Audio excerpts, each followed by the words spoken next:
குதிரை லாயங்களுக்குள் படர்ந்து குளிப்பாட்ட அரவாவின் இளமையான முகத்தில் ஒருவித அமைதியான உறுதி நிழலாடியது. அவன் சற்று நிறுத்துகிறான்.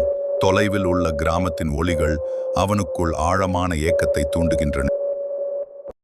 சாதாரண சூழலில் தனக்கு வரவிருக்கும் அசாதாரண விதியை அறியாத அரவ் தனது வேலையை அமைதியான பலத்துடன் தொடர்ந்தார்.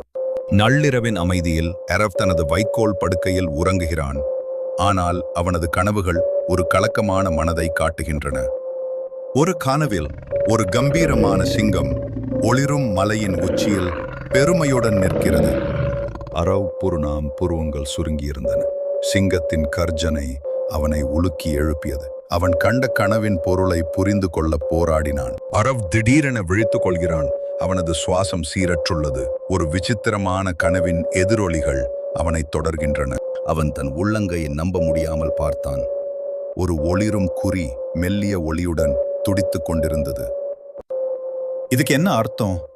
அரவ் பயமும் ஆச்சரியமும் கலந்த குரலில் ரகசியமாகச் சொன்னான்.